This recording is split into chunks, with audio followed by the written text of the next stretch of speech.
Good morning. I wanted to go back to the gentleman that was talking about health and being general, you mentioned. And I wanted to do it in a different frame of just abundance of good health, abundance of prosperity, abundance of love, abundance of everything. And the reason I say this is it helps everyone, but I just want the clarity to understand how to go about and being general in that sort of way. Well, here's the rule of thumb. This is what we're offering. Anytime you know for sure that your frame of mind about a subject is not where you want it to be. In other words, when you know that you're more negatively oriented right now about this than positively oriented, that's really the time to be as general about it as you can. When you know that you're positive about it, that's the time to be as specific as you can, because general slows the momentum down and specific speeds the momentum up. Does that make sense? Yes. So continue with what you're reaching for. I'm reaching for the words to say to become general about abundance in general. It doesn't need to be abundant of anything in particular, but just good health and well-being. In order to prime this pump a little bit, let's take the flip side of it. Let's think in terms of shortage consciousness. So shortage consciousness goes like this. Let's take the abundance subject first. People who have shortage consciousness relative to abundance have this flawed premise.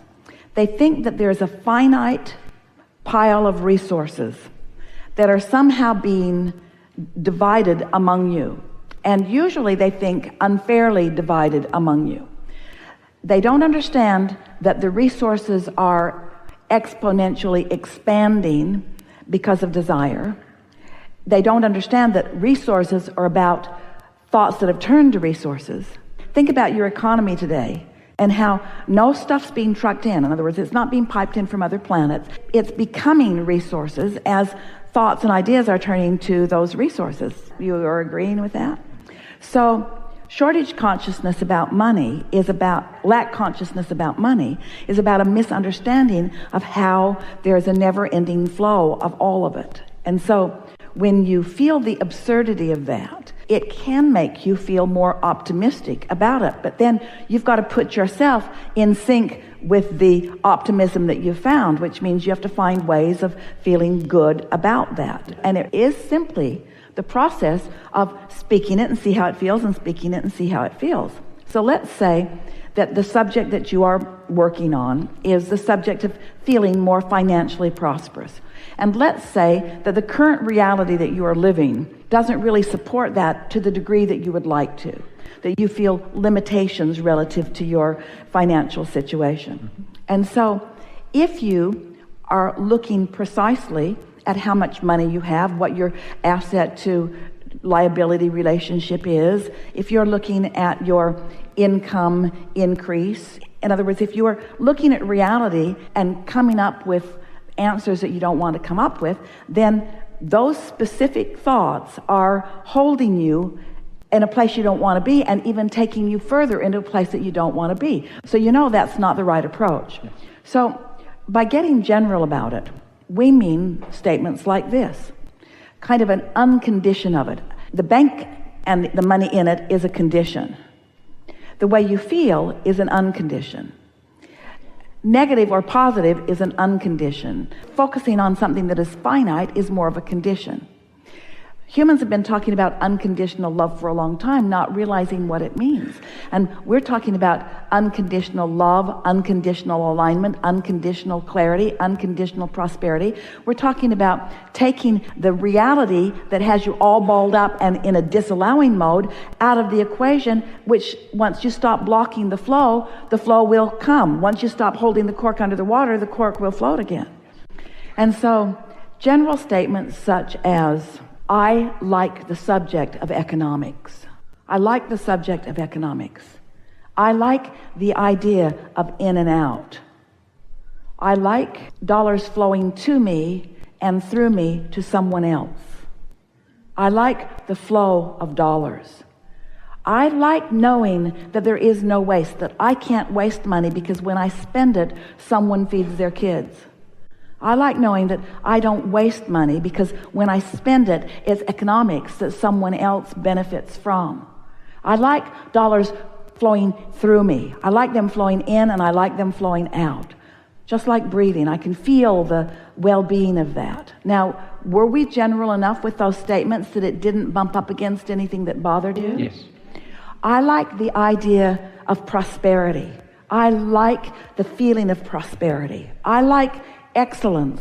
I like what money can do. I like when economics are focused in a particular area. I like the renewal of a city. I like the renewal of a neighborhood. I like the refurbishing of my own basement. I like the renewal of my own transportation. I like renewal. I like resourcing. I like flowing. I like abundance. I like understanding the never-endedness of abundance. So these are really general statements that you're not tripping over in any way, because we didn't say anything that is problematic to you. You do like abundance. I like knowing that there is no waste. Now, this is an important one for you to rest on just for a moment. I like knowing that when I spend money, I'm contributing in a positive way. I like money flowing through me. I like the balance of money flowing through me.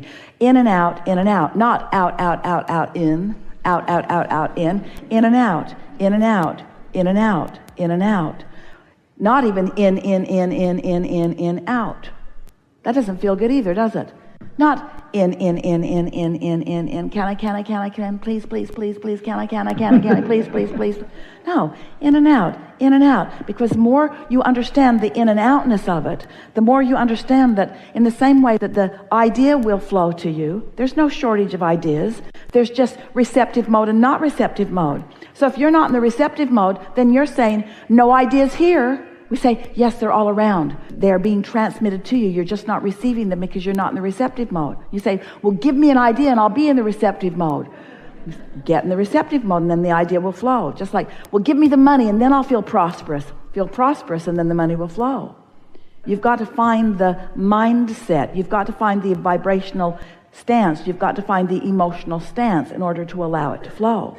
And you can tell when you do. So whether it's clarity shortage or money shortage, doesn't matter what the shortage is. In every case, the shortage is caused by you, and don't be hard on yourself, by the beliefs you've picked up along your physical trail. Well, it's logical that if you're in an environment where people are worried about money, where they're telling you that you're wasteful, where they're conveying to you that if you utilize that resource or whatever it is, that you are squandering it or wasting it, because humans are accustomed to looking at things in a finite way. And yet it's so interesting to watch your weather patterns and the way you create your floods and droughts, because the water is proportionate to your desires and needs, but it flows sporadically because of your blocking it off and not allowing it to. And the abundance of dollars and the abundance of clarity, the abundance of ideas are the same. It's an individual thing, much more than you know. But you don't see yourselves as individual because you are so aware, as you are looking out into the population of your world, of what others are doing. We're just asking you to try a little bit, to think thoughts that feel better to you when you think them, and watch what happens to the prosperity that you begin to allow into your own experience.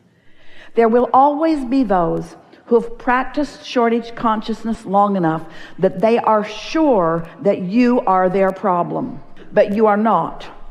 And as long as you let them think that you are their problem, they will not find a solution, because you are not their problem. So the words that you say about abundance in all those categories will help putting a general feel on it. Well, use your own logic about it also. In other words, this is really self-talk. This is really self-convincing. This is really talking yourself into your own blessings. That's the thing that is so interesting to us, is that the wherewithal for everything that you want is right there for you for the taking. Just like ripe fruit on a tree, right there for you. But sometimes, as individuals or as mass consciousness, you get fixated on something that blocks you off from it, and then you demand that it is not there. That would be like saying to your dog, who clearly can hear something you can't hear, stop it. You're faking that. I know for sure you can't hear that because I can't. So stop it. And every time he acts like he's hearing something, you just slap him again. After a while, he'll stop letting you know he hears. He'll hear, but he won't let you know. Same with his ability to smell. He can smell stuff you can't smell. Stuff you don't want to smell sometimes. He can. But you don't deny that he can smell. You say, you have a different smelling receptive mode than I do. And what we're wanting to say to you all in a loving, in a obnoxious way, we want you to get into more of the receptive mode and allow yourself to be the receiver of so much of the abundance that is there for you, whether it's physical well-being or financial well-being or intellectual well-being, just being in the right place at the right time. You didn't come to solve problems. You came to experience the exhilaration of flowing toward what you want. And so these conversations are not about digging you out of a hole. These conversations are about you getting to be all that you came here to be, because that life-giving, exhilarating feeling of pure desire that's not held back by beliefs that are hindering it is the most delicious state of being in the world. And you see it in your little children, and yet, unlike the dog, you never say, no, that's wrong, you can't smell that, and yet you do say that to your children. That optimism is ill-placed, you say to them. Sometimes you do. You can't make a living doing that. Go get a real job. You need to go to college, and you need to find out what the needs are in this world, not what the wants are.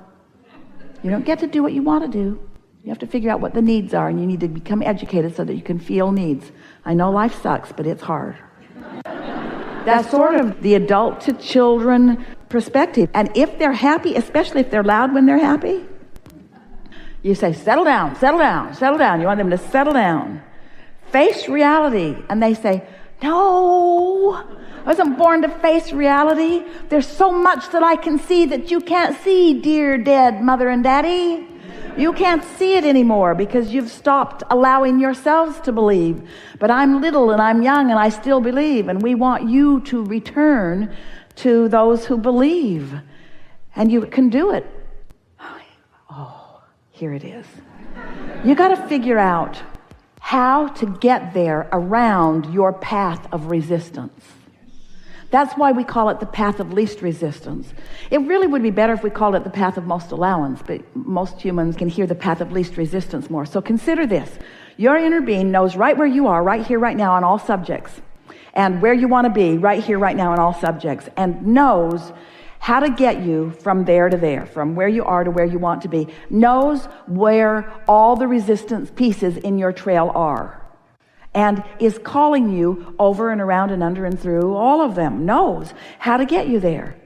And so your inner being isn't condemning you for putting resistance on your trail. Your inner being just accepts that that's a sort of natural thing, but is still guiding you around it.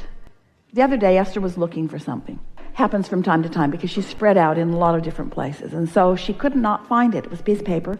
She sort of kind of remembered where she last saw it, and she knew which logical pile it should be in and which suitcase or box it was likely in as she had transported it from one place to another, but she could not find it, and she needed it, and she needed it now.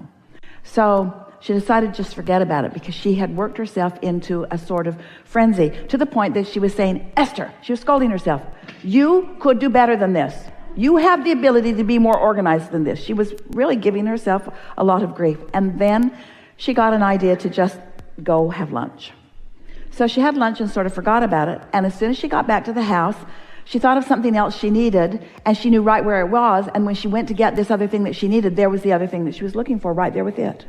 So her inner being guided her through the path of least resistance, through the path of her lesser resistance. She was not resistant about that other thing. And so her inner being could easily guide her to that. You see?